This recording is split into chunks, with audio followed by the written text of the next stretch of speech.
YouTube, what's up? We're back. New year, new me. We are just at 2024, and I thought before we get into our show tonight, we'll do a quick rundown of the awards. Male Wrestler of the Year. I'm not going to go over all these. I'll kind of just skim through them for anyone who wants to have a look. There's some good ones in there, even ones I recognise for sure.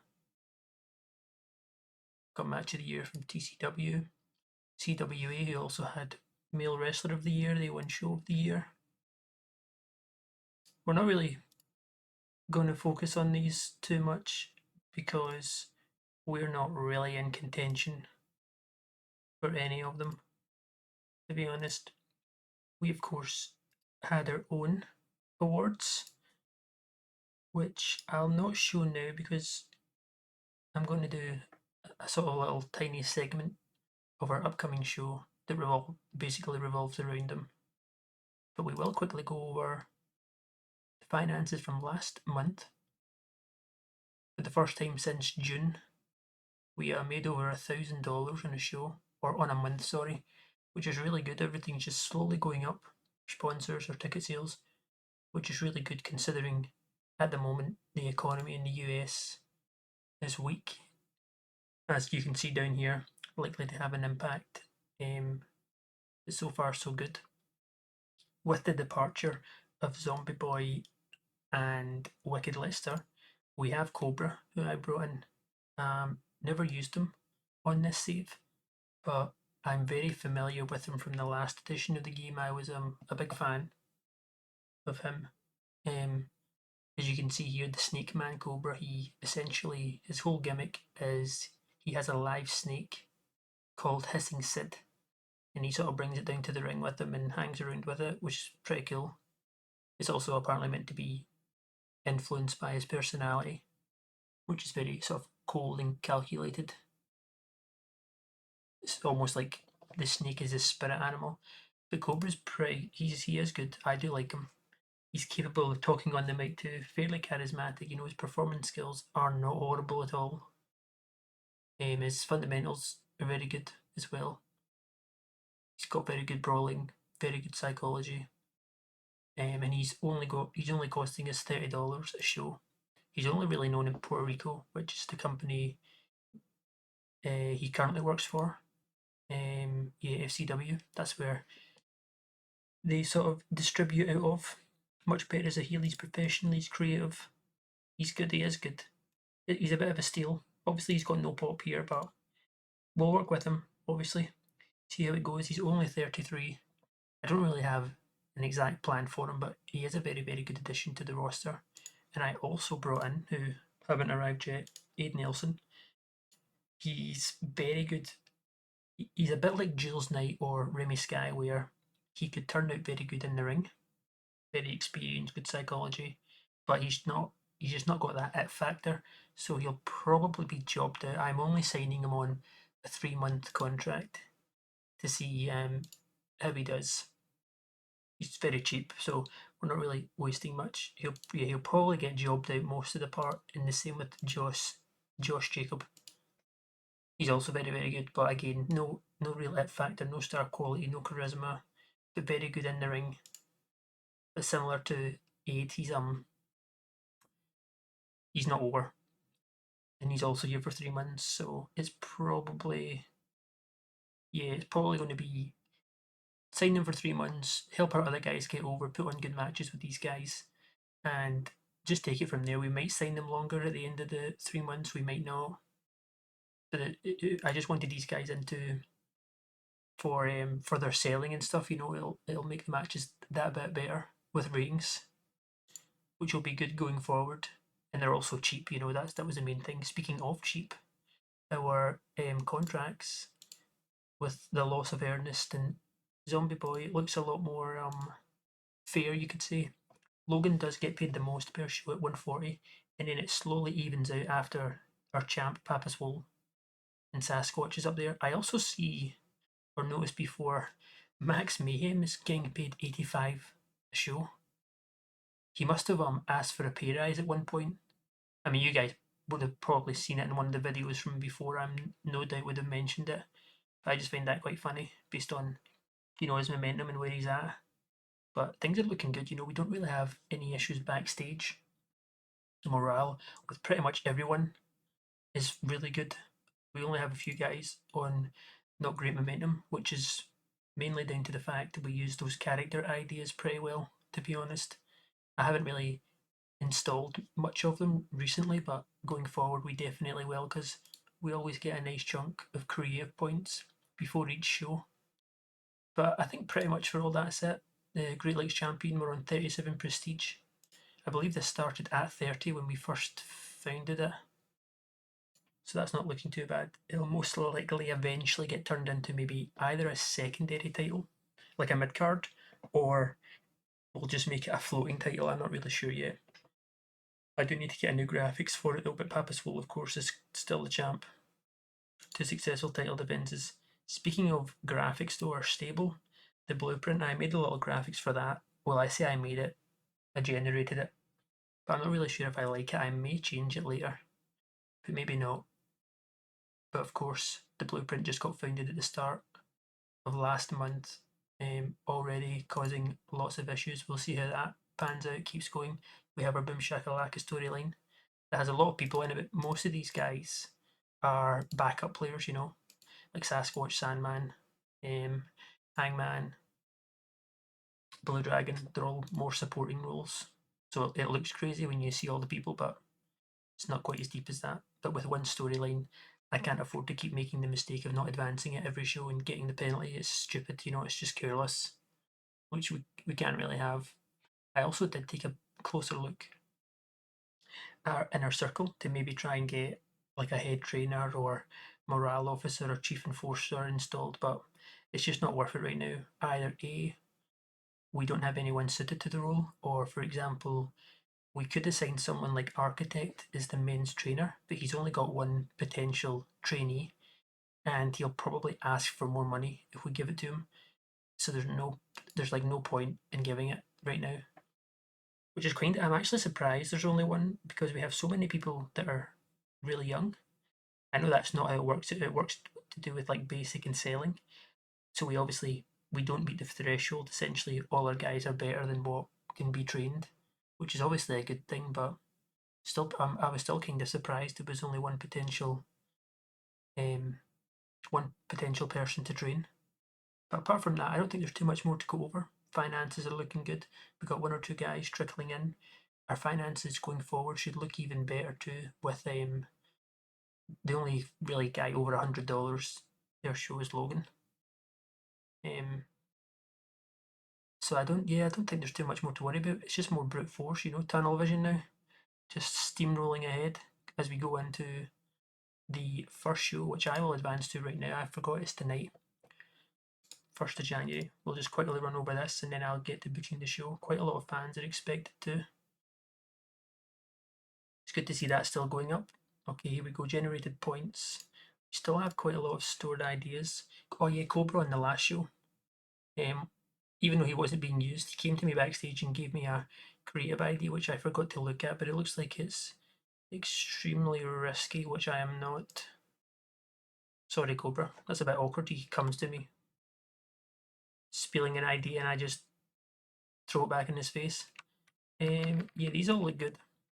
We do have an angle idea, which is nice. We're going to try generate some ideas here. I want a character idea. Nice, near certainty. And let's go for another creative finish. You can never have enough near certainty again. Let's not push our luck.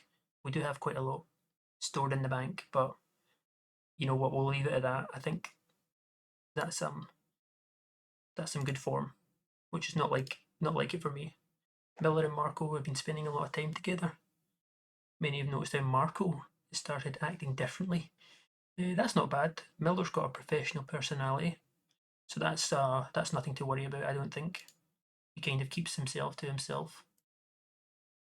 Addressed the locker room with the disappearance now of Wicked Lester and Zombie Boy. I think team bonding might go a little better. Yeah, everything's. Oh, well, that's annoying. I didn't get to see it, but I did see everything was strengthened. So that's another plus. Right, pre-show is complete. So it's time for me to go book Kickoff Carnage 32, so I shall be back momentarily.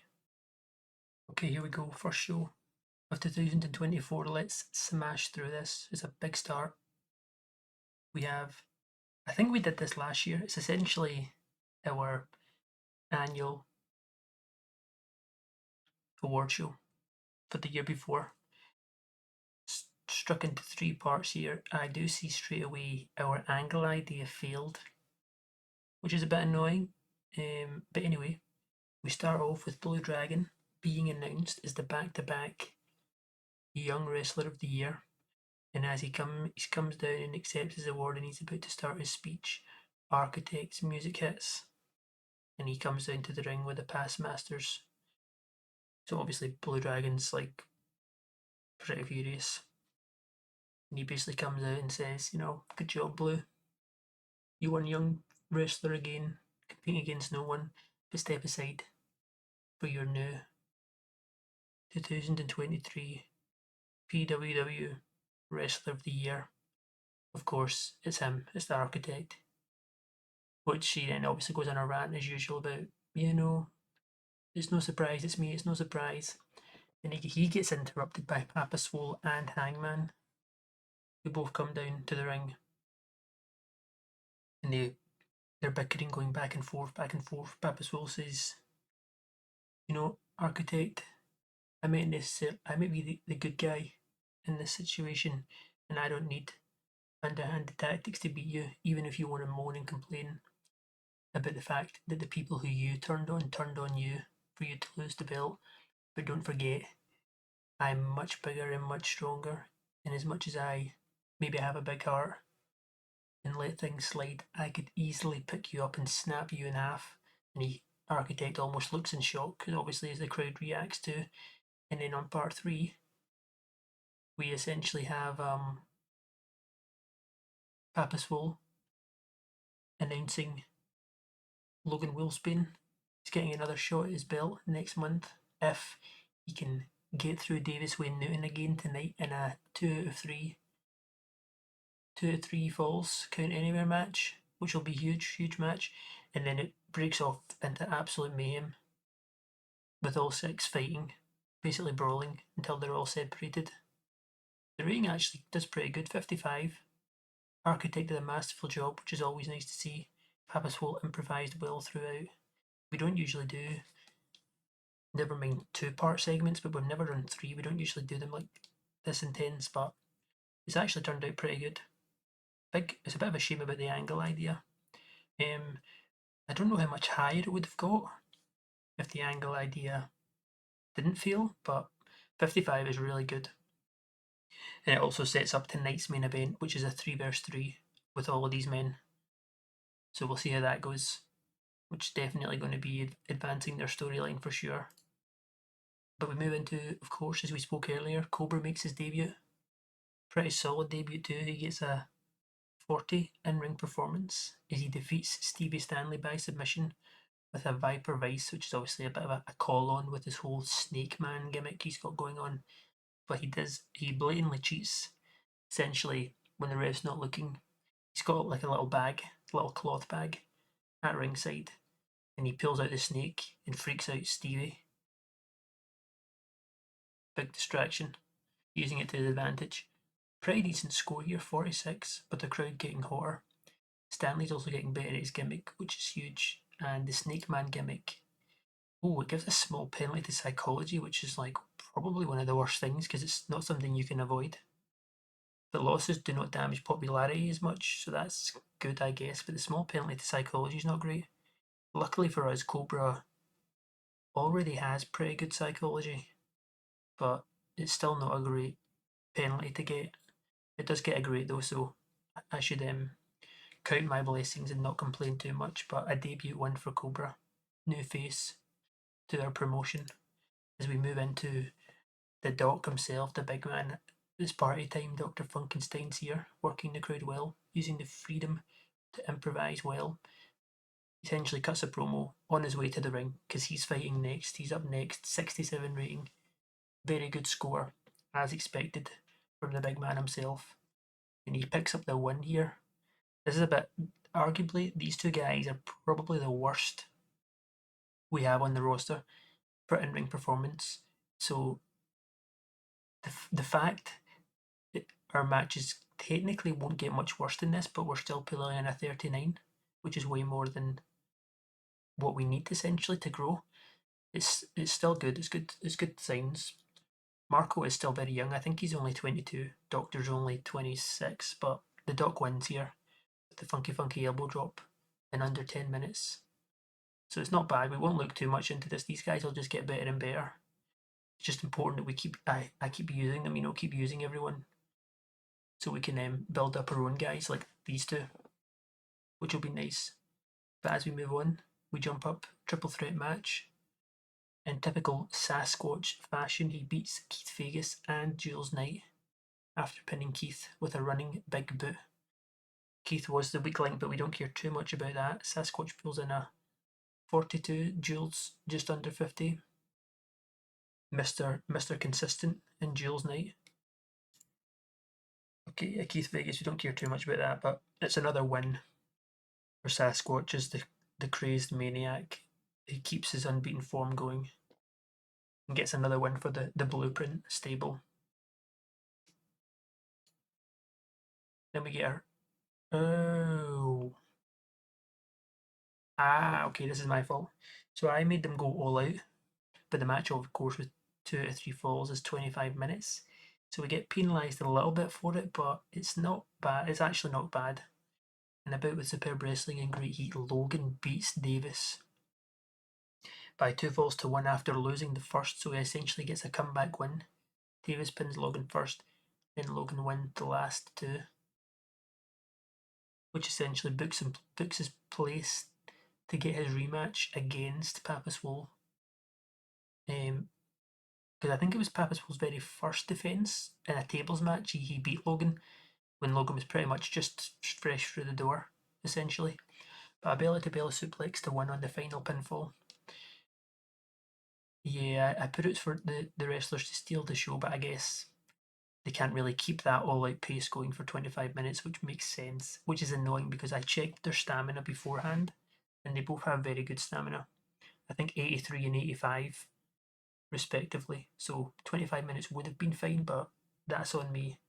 The match did get the crowd buzzing though, which is good going into our main event. 59 is still good. That's still really it's still really, really, really good, to be honest. But Logan gets another win against Davis, who cried a little bit about getting his rematch with Logan, and it's not paid off. He's lost again, even though he was obviously the best in-ring performer here. But Logan will get. I feel like Logan will get better. He's been a little bit lower than I expected, but I'm not going to complain with 54. And then after the match, we have basically just Davis kind of. He doesn't really say too much, but he just sort of acknowledges Logan. He's been bested fair and square, and there's not really much you can complain about. So he kind of just shakes his hand.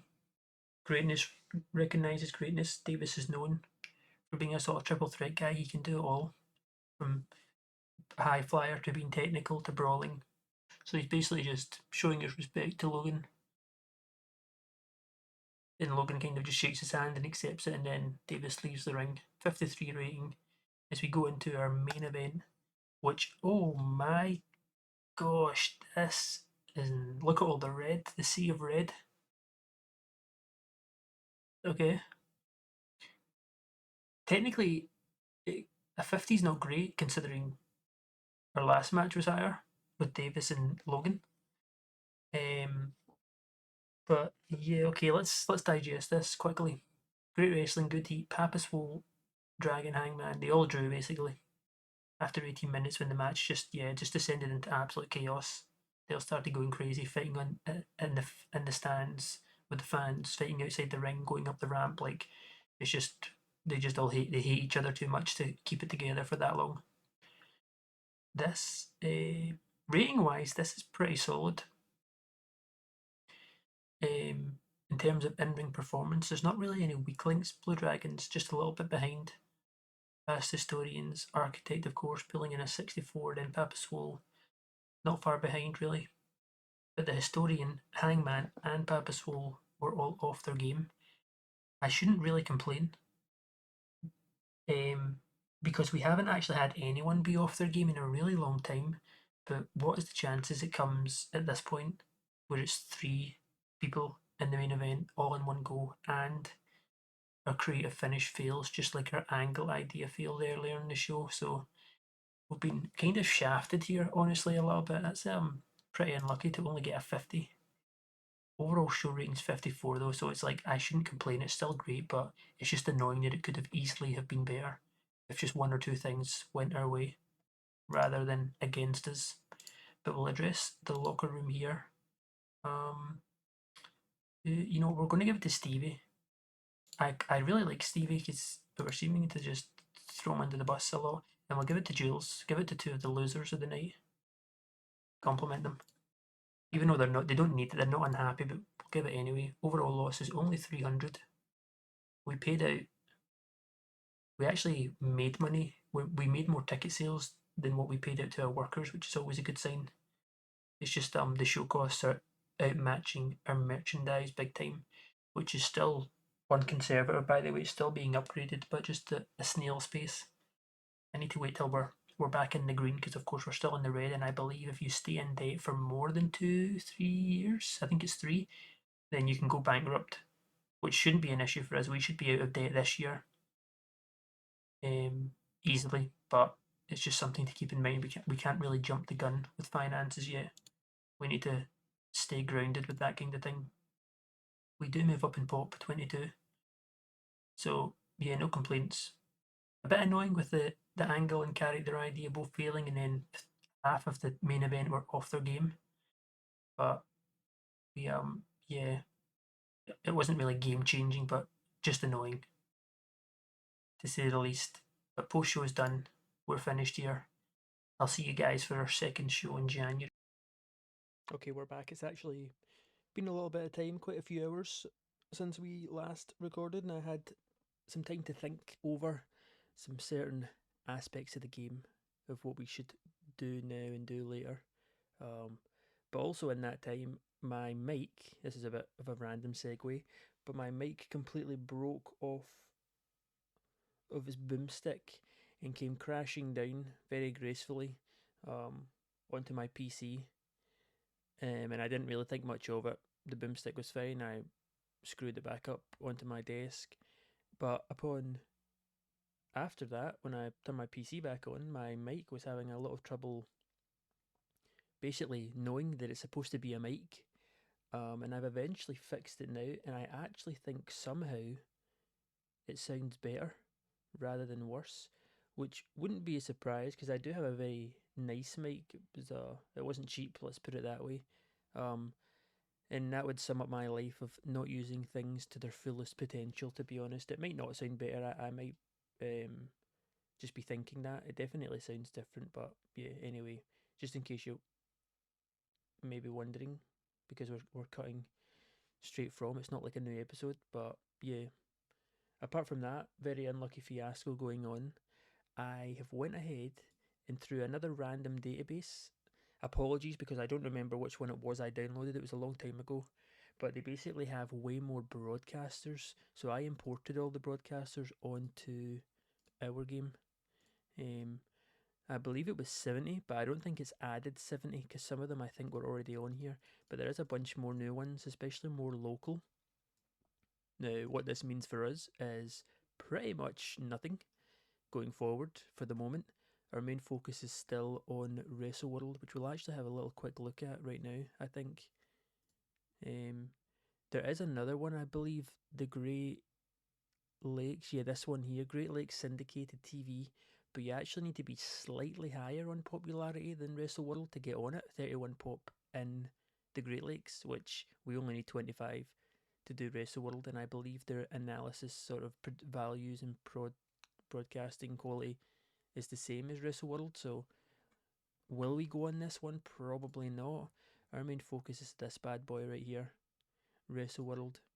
I'm actually going to off camera do the calculations of our production and our broadcast and music and so on and so forth. So I know exactly how much money I need to spend on this. You know how much upfront cost it'll be and how much at least the minimum monthly cost of being on Wrestle World, because I do want to get on it ASAP, to be honest.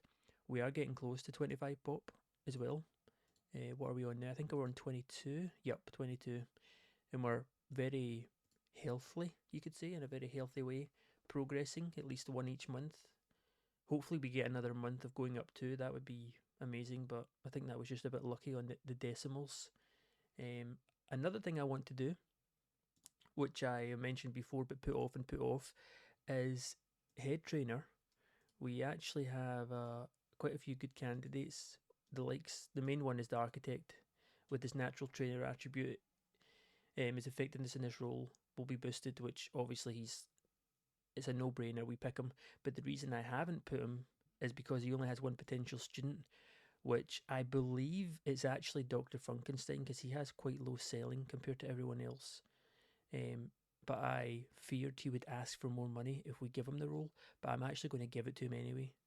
Even though I think literally last episode I said no. But Architect is now our head men's trainer, and he'll offer basics in selling, I believe it is. Might be other things, but I definitely noticed that before shows to the workers who need it. We only have one. Will he ask for more money? Hopefully not, because we're not really in a. We're financially a bit strong on cash, so hopefully he doesn't. Another thing I'm going to change, which I also said I wasn't going to, is our merchandise. We recently turned it on but put it to conservative, but for the moment I'm going to actually move it up. I think we'll just move it up to normal, so it goes up to 100 per week, but we get basically double the progress. Which also we need to keep an eye on is when we hit level 4 on merchandise, the running costs basically begin. Right now, um, merchandise is free essentially. You don't really pay a cost on running it for level 1, 2, and 3, but once you hit 4, you do. And as you can see down here, 750 per month is quite a lot, but hopefully the actual merchandise income we make will sort of mitigate it and shut it off. At the minute, our merchandise, we're getting quite a lot. If the running cost is 750, but we have one level to go up, and by the time we get up with our pop, we should make more than 750 merchandise per month. So it should sort of balance it out. In terms of making a profit compared to level 3 to level 4, it's not going to actually really be much in the beginning, but in the long run, obviously, it works out well, because if you're familiar with the game, merchandise starts to become a very tedious task to level up in terms of money and time. I think some of the higher end levels, it takes like years, literally years, to level them up. So it's important we try and stay on top of merchandise, even though we are still in debt. Speaking of debt, we are slowly getting there. Obviously, December we made over 1,000, so it's looking healthy. We're going to probably be spending a bit less now on workers, probably around 2,500, doing 2 shows still per month. So we shouldn't. I'm not really going to complain about it. Um, I don't really know if this is like a common thing, if for people doing local to global to be in debt for this long.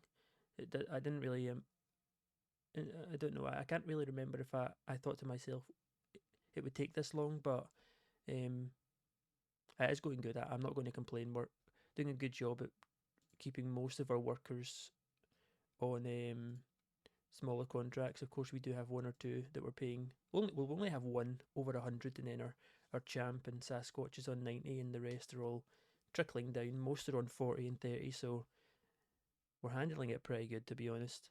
I can't really complain about it. Let's have a little look here as well. Creative, what's going on? So Papa Swole with Ernest gone is the main eventer, which is no real surprise. We actually have Mutant up there. He's been doing really, really good. We've just not seen him as much. He's actually also the Puerto Rican champion, which is other promotion he works for. He's very popular over there. The same with Cobra. That's where we brought in Cobra from. He's way more over there than he is here. So he's one of their big stars. We got Davis in there too. Architect on 5th, Logan on 2nd. Next big thing Dr. Funkenstein. Then we have a lot of hot prospects with a very young roster. Oh wow, Jules Knight is only 26. Why do I feel like I didn't know that? I think I thought he was roughly the same age as Remy. I think Remy's in like his mid 30s, but Jules Knight's only 26. Huh. Okay. Interesting. That's good, obviously. We got like Sandman Winks. I really like the look of him too. Obviously, he's in the stable with his tag team partner, the Historian. But Sandman at 25 looks really good. He's got the star quality. He's good. He's actually good on the mic. He can cut promos. His psychology at 68 at 25 is really good. 63 brawling. His fundamentals are all there too, pretty much. 90 safety. Yeah, he's someone to look out for. And same with Marco. I actually really like, even though we're not really using him great, he's actually the people's champion in Puerto Rico, and one half of the tag champ. He's very over there too, just like Mutant is. And Marco's at 22. He's actually really good. Obviously, he's of course the son of the late great Sean Gonzalez, and I believe it's his cousin. He's in his Marco Gonzalez. His I think it's his uncle. He's in a tag team with. That's who I'm assuming he's the tag team champ with. But yeah, Marco's really good too at 22. He'll be one of those guys probably that the bigger companies will come in for eventually, honestly. Then we obviously got Blue Dragon, who's our young wrestler of the year. We'll quickly look at that in a sec. Talk the talk, just in case anyone wants to see. We'll quickly just bounce over these. Showstoppers, ring generals, who's hot, who's not, and then Hidden Gems, who I have not really looked at this. I mean, all of these names pretty much are standing out as people I've looked at before. I don't recognise you though. 1 year of experience, Pork Chop Patterson. I'm sorry, but this guy's good on the mic and he's charismatic, right? But how is this guy a hidden gem? He's a young lion. He's 26. I mean, we just looked at Marco Gonzalez, who's 22, and he's heaps better. Okay, or fair enough, fair enough. But yeah, okay. So creative is not looking too bad actually. Everyone's kind of roughly where we assumed they would be. Another thing, obviously, we went over it on the show, but male wrestler of the year. We'll quickly do this. Davis won first year. Architect wins last year.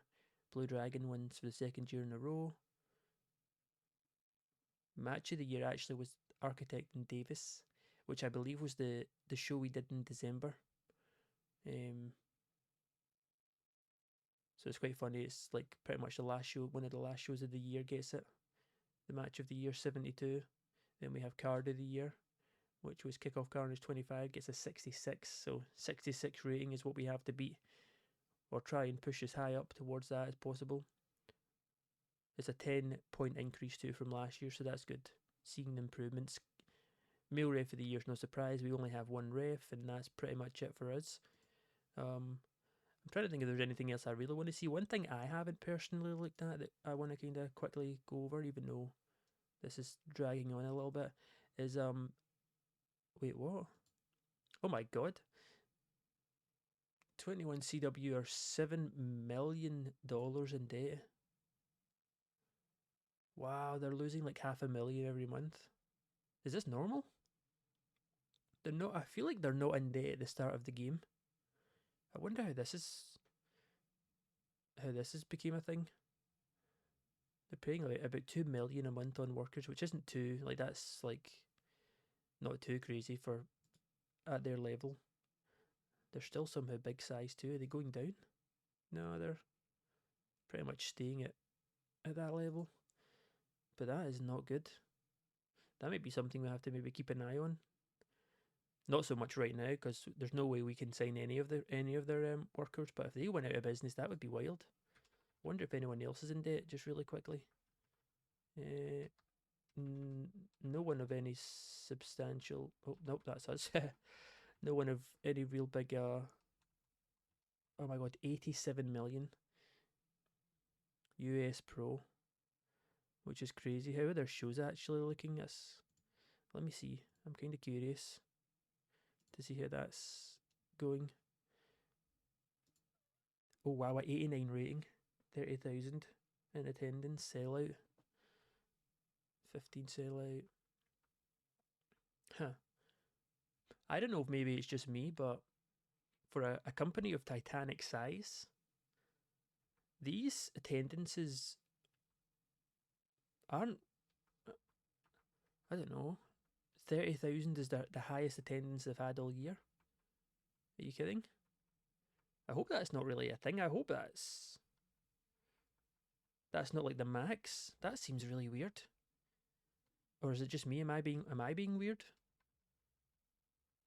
They've done. I think I saw two shows. Two of their like events hit 30,000 people.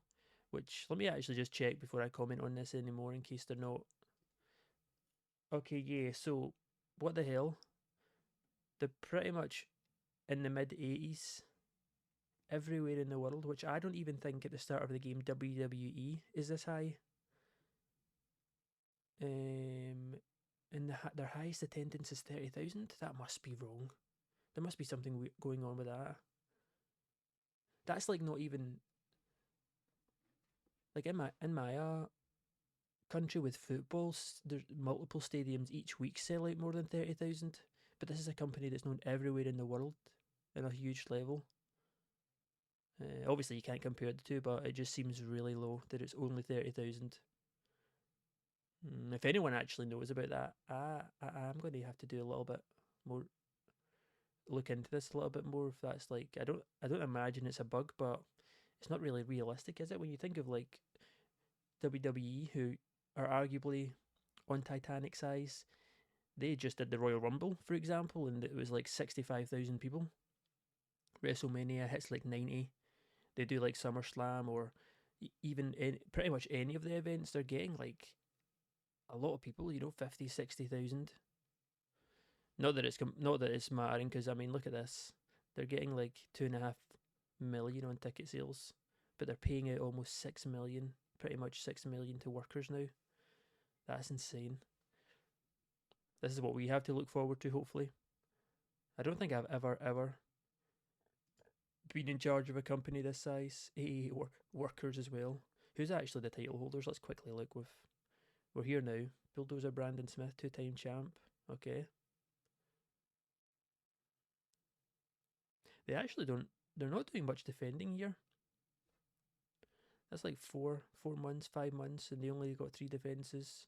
Guess it doesn't matter. It's not like they have to do it every month. Just funny seeing it that way.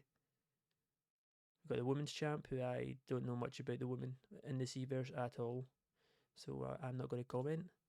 Nikki Champion is the current 8-time champ there. Okay. Rich Money and Remo, the first time tag champs. Alright. I mean, it's going well for them. Bit weird with 21 CW though. And the last bit of sort of man management to keep you guys updated on, which I'm not going to do right now, but I do want to look into it because I don't know enough about it. But I want to try and join the Alliance, the Confederation of the Territories. Now, I don't really know how alliances work. Like, I do, but I don't at the same time because obviously you can do, like, for example, on this sort of contract, they can do talent trades with other members of the alliance and use loans to borrow workers, right? Which is what I would be doing. But I'm technically already doing that anyway without being in the alliance by just going in and offering like 1 or 2 night contracts if they're like fighting for the belt or, or just signing people on a tournament. So I don't know what the difference is between doing that and getting it through the alliance. I mean, cannot run shows in other members' home regions might be kind of alright. There's nothing here saying you can't. I assume one of the sort of settings would be you can't poach workers from each other, which doesn't seem to be listed here. And I believe CZCW just hit medium size in game, so that's a potential threat. They actually have a really good roster. That's the company I always seem to go to. But we have Pittsburgh Steel Wrestling, who of course they are home to Logan and Ernest, amongst a bunch of others. New York City Wrestling have a lot of good guys. They have Hawkeye Calhoun, who's on my short list. They have Tennessee Williams, also on my short list, very good. Then we have Mid Atlantic Wrestling. We obviously got the likes of Miller Ford from them. I mean, these companies are all really good. Most of them are on like small size too. One or two of them are on medium. Like it would be good to get into it. But if anyone knows more about how it works, I would love to know. Off camera, I'm going to try and look into it a bit more just to see, because obviously there must be benefits to doing it this way rather than the way I do it. I did actually try and apply for membership, but it said that CZCW were against it, so I'll need to try and maybe do this another time. Maybe next episode we can I'll mark this down and we can try and join. Sometimes I know you need to have good relationships with the companies, and one of the main ways and only ways to do it is to offer them money, which is something I cannot do right now. So that's why we'll hold off on this. But joining the territories wouldn't be a half bad idea, I don't think. But apart from that, we got our merchandise back on normal speed. Hopefully, we'll get to level 4 sooner rather than later.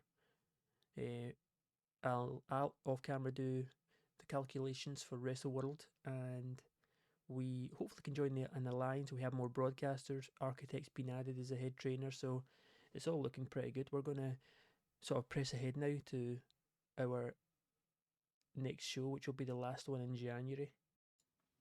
Alright, we're back. Just quickly to note, when I was running over changing our merchandise and adding Mitchell to our head trainer, I realised, I don't know how I noticed afterwards by complete mistake, but I forgot to actually start the upgrade. Even I kind of didn't realise if you change it, your upgrade options, you also have to essentially save it by starting upgrade. So if anyone noticed it, and was getting, I guess, triggered, I forgot, or has already commented or whatever, I don't, maybe, uh, not to worry, I have noticed, which is good. We're moving in now to our 33rd show, and I have crunched the numbers on how possible Wrestle World is going to be at the time of hitting 25 pop, and let's just say it's not looking good. Up front, cash wise, we would instantly be losing roughly 1500, which obviously at the minute we're in debt, we don't have any money. So 1500 is like, it's doable when we start making money. Like, it's not a crazy amount to lose. Like, I think last month we literally made that much. But the big stinger comes with the monthly costs, the minimum monthly costs, because the production costs money per upgrade and per month, whereas the broadcaster doesn't cost any money to upgrade, but you have to pay a monthly fee and a fee per show. So for us running 2 shows every month, at a minimum, from what I've worked out, it's going to cost us at least 7,700 cash, which is like that is we're nowhere near making that much money yet. So that's kind of the ballpark what we need to aim for. As soon as we start making that much, around about then is probably when we'll go on Wrestle World. But at the minute, it's looking like we are not going on Wrestle World as soon as it's active. I also might look at the Great Lakes Syndicate TV.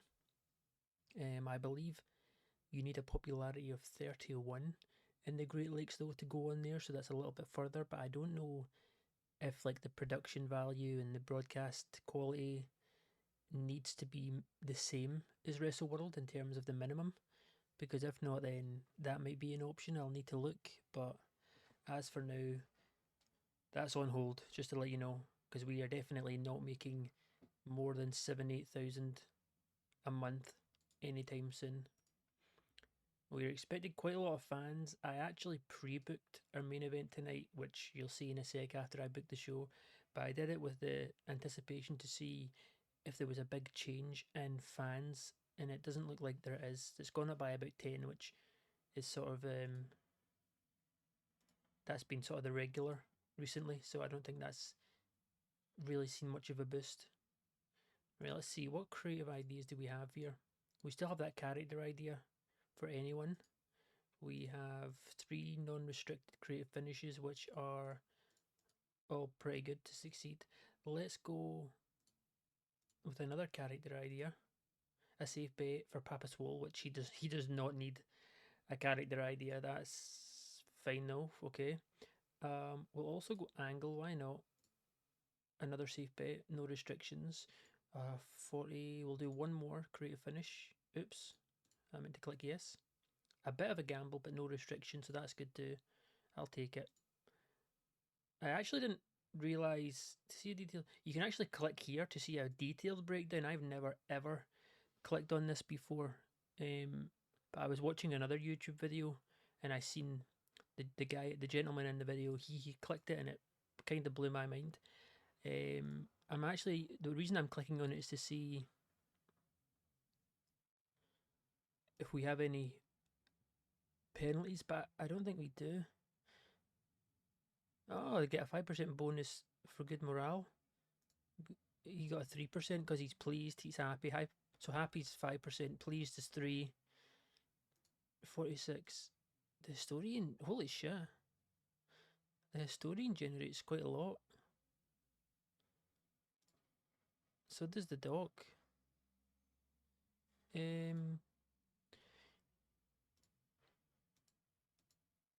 25% team member reduction is there not to the head booker. Alright, that's a bit weird. So the head booker gets more of a boost, but it doesn't say that here. It just. Oh wait, technically, I don't think we actually have a head booker. Oh, I might need to look into that then. I didn't realise that was a thing. A 25% reduction is quite a lot actually when you think about it. We do usually hit really high. Yeah, our final score before we brought in some ideas was 229, so it's like, yeah, we generated almost 150, so it's not anything major, but something to remember to maybe look into. As we also had, yep, so Dr. Funkenstein got trained by the architect, pre-show training on basics and safety for the dock, so that's good. Good to know. Pasbus Hole gave the locker room a lift with a crate of free drinks, which is also good. We had Marco and Blue Dragon. Oh, they butted heads backstage and are both furious with each other. Okay, it's been a while since we've had a negative locker room incident, so that's maybe something just to keep an eye on. Oh wow, Logan and Max also butted heads. This is quite unlucky because we don't really have anyone right now that has negative morale. In terms of backstage presence, I believe Logan Wolfsbane is the only person who's in any terms negative. I think he's mildly negative just because of his personality and stuff. But okay, that's not great. I think we can go with. Let's pull a rib. We'll mix it up. We haven't pulled a rib in a really long time. Maybe we can pull one on someone that will take it as a joke. Maybe. I mean, this is. We're really just playing with fire by doing this because we don't really need to, but let's do Davis. I'm sure he's like a class clown. Sure, we'll do a.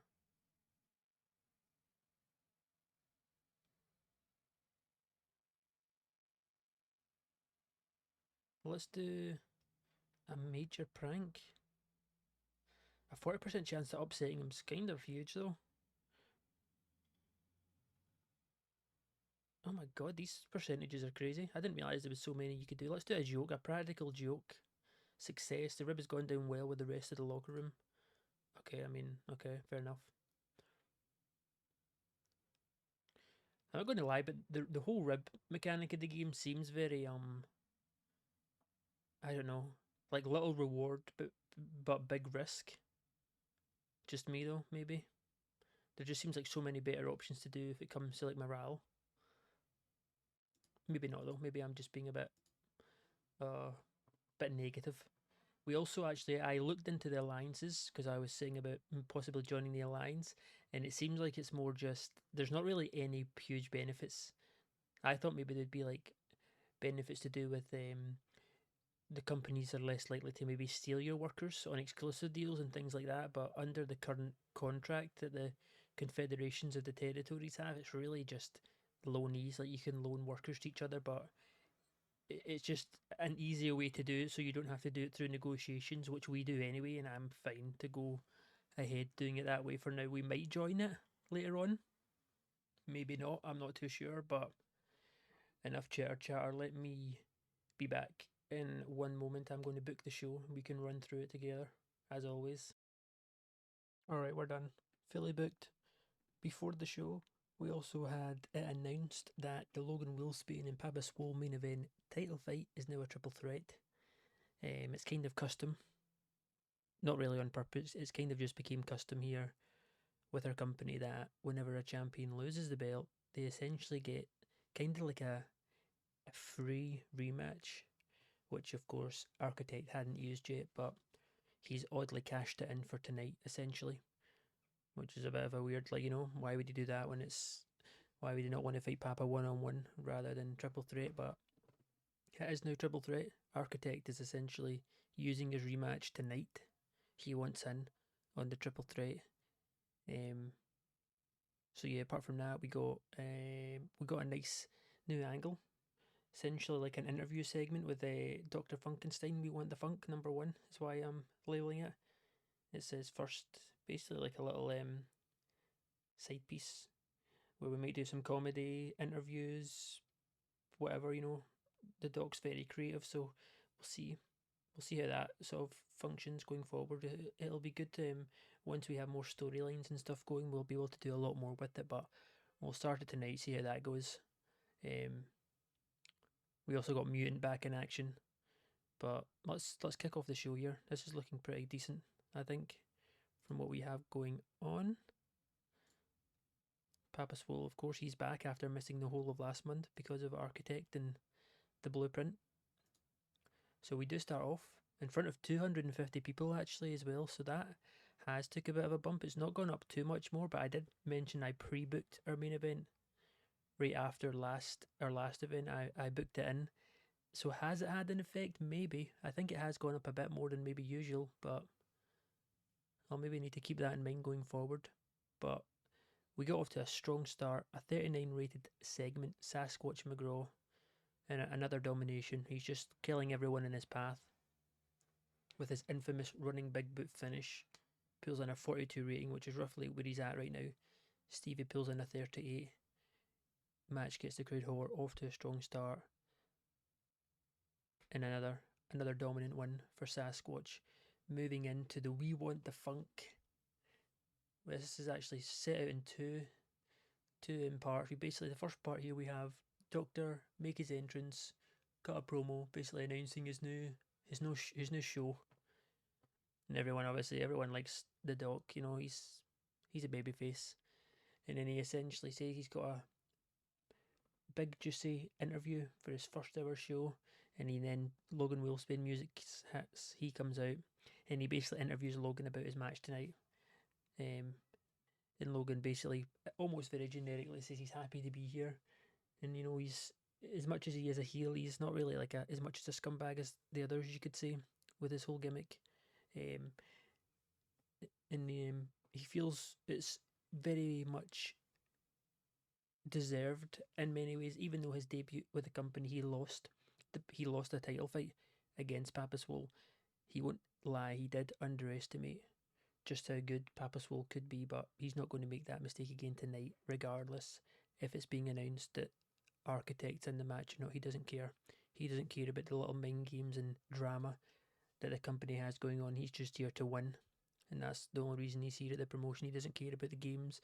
He doesn't care about the drama.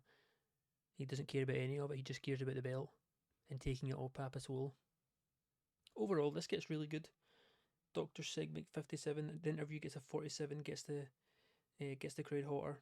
A 54 is very good, considering what our ratings are like right now. A segment rating at 54 solid. So I'll take this as a win. As we want the funk #1. Show #1 comes to a pretty solid conclusion, I would say, as we then move into our tag match. Now, we were obviously messing around here, but it seems like Cobra and Marco do not work well as a team, so that's good. Noted. That's the whole point. That's the whole reason we put on these sort of filler tag matches. We did actually have them beat the Aces of Mayhem with Cobra. Obviously one of our newer guys. He submits Max Mayhem with a Viper Vice after blatantly cheating. 40 rated. Um, yeah, these are obviously more of our lower mid card guys. It also doesn't help that they didn't click well as a team, which really affected their performance, especially Marco's, who's not on great momentum either right now, the youngster. But not bad. A 40 is not the worst. It could have been much worse than this. I'll take it, but good win for Cobra and Marco. And then we move into the backstage segment with we're basically in the locker room with the blueprint as they're going over the plan for tonight. You know, Sasquatch is just there very menacingly in the background. Sandman and the historian just kind of standing. They're more just all listening to Architect. You know, and he's talking about how coming up next, Sandman, Winks, and the historian are actually fighting Blue Dragon and Hangman. Any means necessary, you know. Those guys are with the enemy of Papa Swole, so whatever it takes, beat them up. And then he's basically in it. He says, "We all know the plan for tonight. We all know you'll all be there at ringside. Any means necessary. We leave with the belt. We got to take down Papa Swole because he stole my title off me, and I want it back."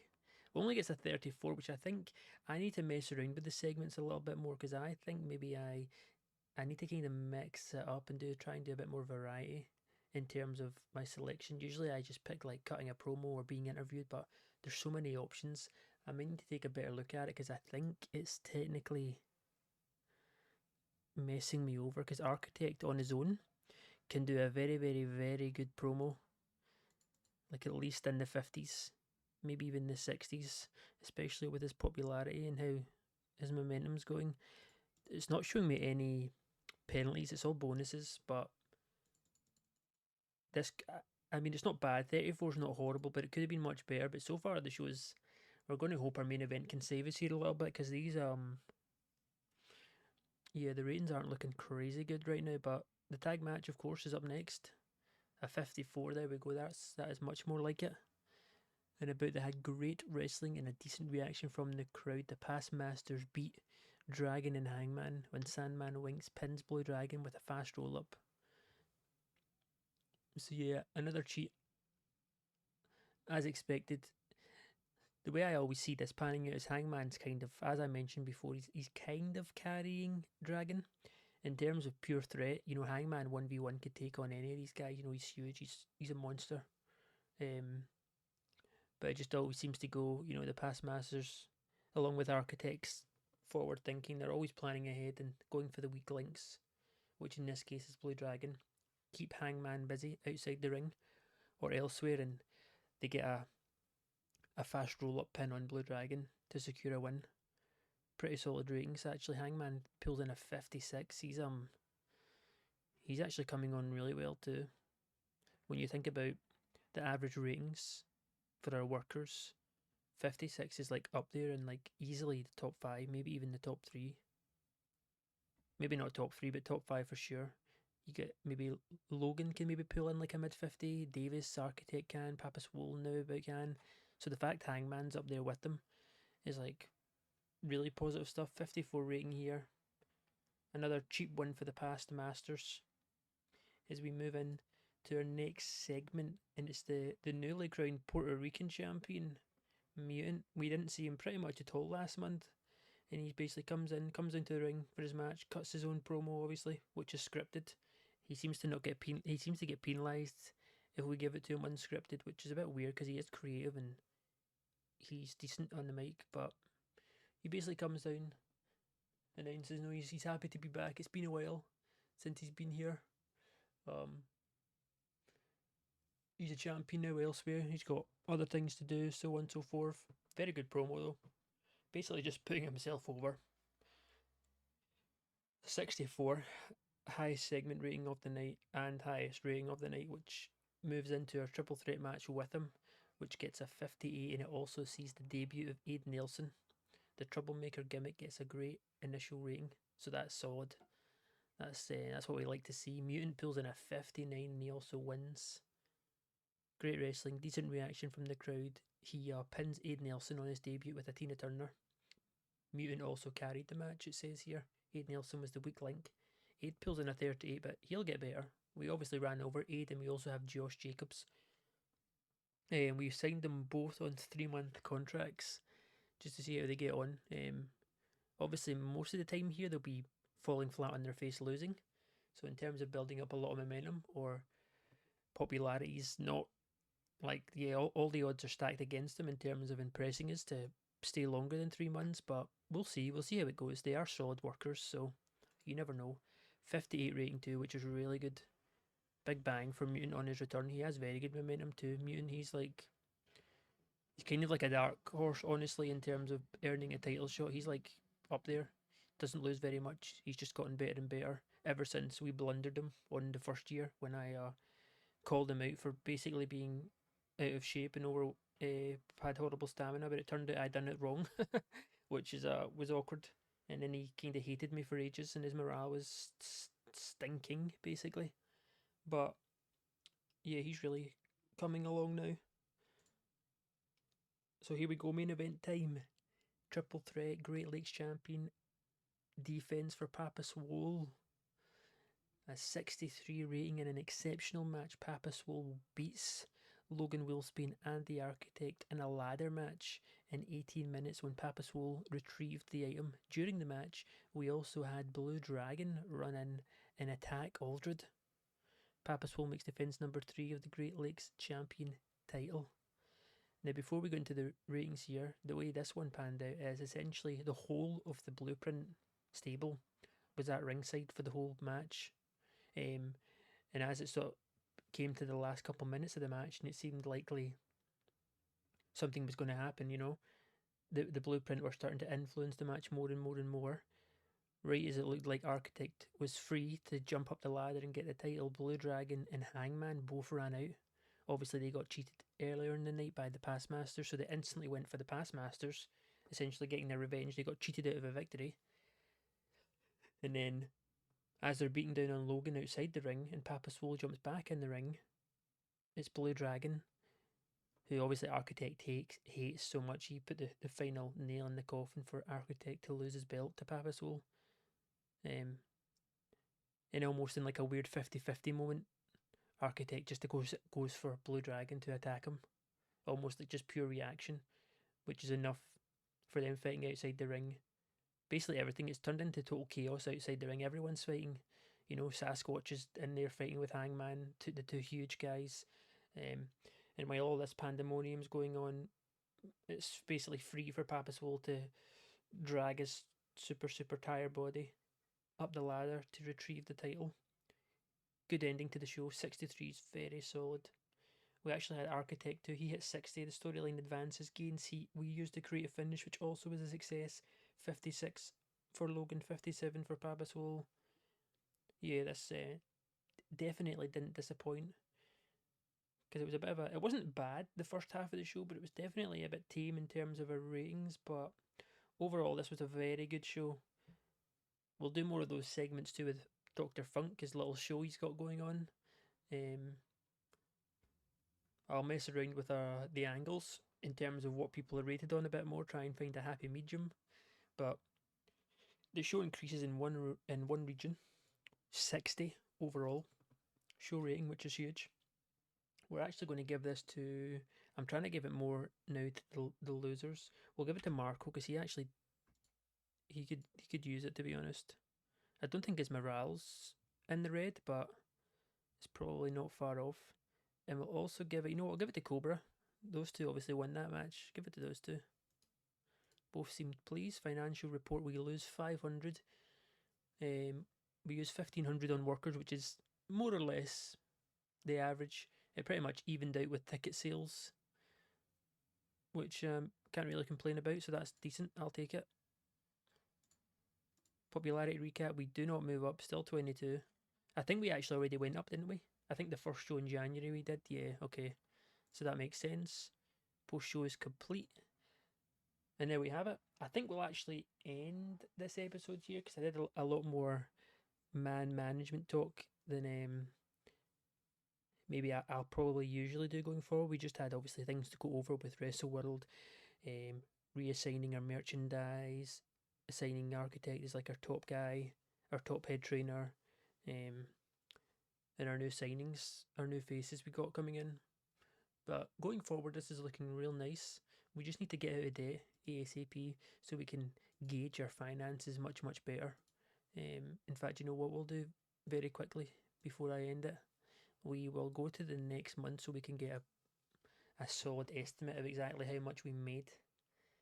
We've only had we've been making money for about a year, but only 2 of those months we've made over 1,000. Of course, last month was the second one, so I want to see if we make over 1,000 again. Also, huge shout out Gary the Entertainer. If you know, you know. I used to use Gary so much on the last edition of the game, which is crazy now he's with SWF. Very good worker though, very good.